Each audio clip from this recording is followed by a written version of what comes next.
You wouldn't think it. Microsoft were failing. When their Windows service crashed in 2016, it crashed a very miserable day for Bill Gates.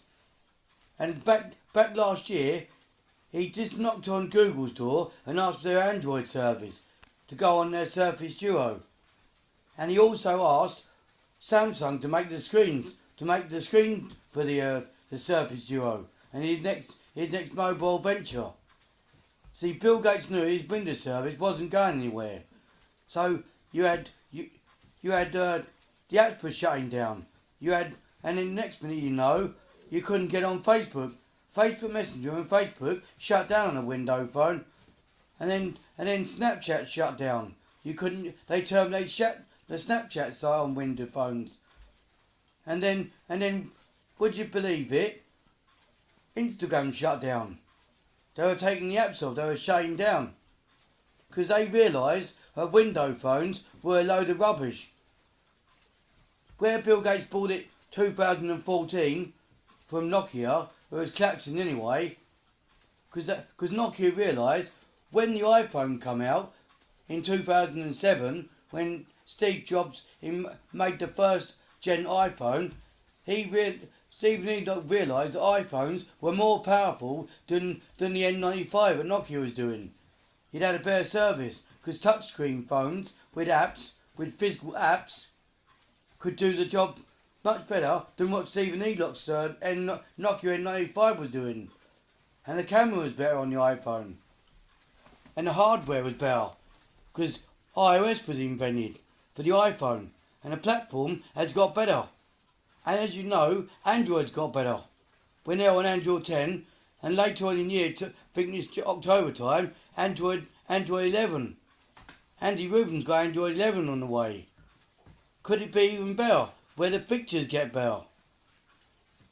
And then when smartphones first joined us, all the basic phones from the 80s, the feature phone basic ones we had, all gone now. That era's gone. And when the smartphone first joined us, we didn't know what this was.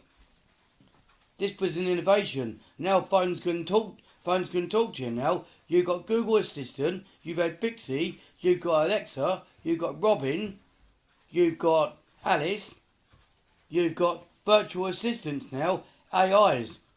And then last couple of years, you've had emojis, where you don't have to send a word, don't have to write the word in, you send an emoji with a picture of yourself. You just take a camera picture of your face, and it does emoji to you. Chris don't know that yet. You do emojis. You just send emoji. I do. If I go on my emoji site, my personal one, got my picture in emoji, made as emoji. And I just said, I love you, with a picture of emoji of me to my mother or my girlfriend. I don't speak. I don't write it.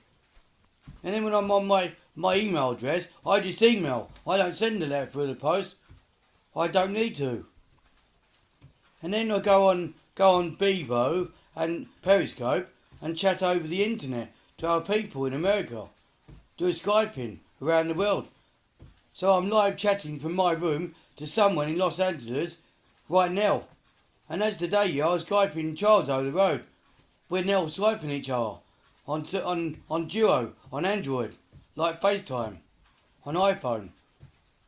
We're now FaceTiming each other. It's better.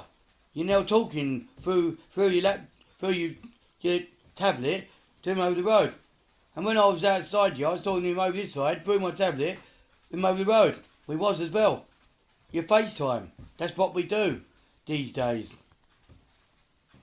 And BlackBerry realised when they were in the mobile space that their hardware with Vim was a load of rubbish, because Apple had the market. And when Andy Rubin was born, come about, that he got in the mobile space and made the second biggest operating service of the century, Android, and then Google bought it to make it possible that Google could make the OS of Android for Andy Rubin. And now Andy Rubin is now the richest person on the planet, apart from Bill Gates and the the late departed Steve Jobs. He was another big mobile tech company. He was in Apple. He was a big CEO. And then in and you got the TV channels, with TV channels, which you got Virgin, NTL, Talk. You've got BT. The digital TV channels are turned up. We never had digital TV years ago. We didn't know what it was. And Sky. When do we have Sky Television? Back in the early days, Sky Television was just an innovation. And then the TV turned into a smart TV, where it wrote Google Assistant or Alexa, some kind of AI. So you go YouTube, and the TV will talk to you. It will find it, and you go turn the channel over, BBC One, or open iPlayer and BBC iPlayer, and it will open BBC iPlayer for you. And you now talk to your phones. You talk to your phones. You go to the Google search bar and you talk to them. You go, give us a location. How far is London to Strood? And he will tell you the location. And now you don't need a sat-nav box, right? A TomTom. You just use your smartphone or your tablet as your sat-nav. And now, when you go down the road, you want to know what time the bus is coming. Just look at a Aviva bus app, and it'll tell you the bus is coming in 5 minutes. So you better get your bum moving and get up to the bus stop, because the 700 is coming in 5 minutes, and it tells you when it's coming round the corner by the live map.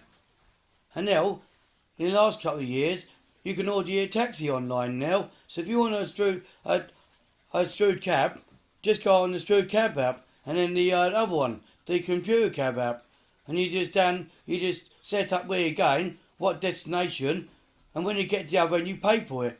You pay the taxi driver. You just order your taxi. You don't ring them up. You use the computercab.com. Use the app, and you just talk that way. You just sign in your destination. I want to go from 17 Byway to Asda's in Strood. Just type it in. You've ordered it. You've booked it. And when you get the other end, you just pay the fare. Or now, you just pay with your card in the car. You pay on a card machine in the taxi. It's all changed now.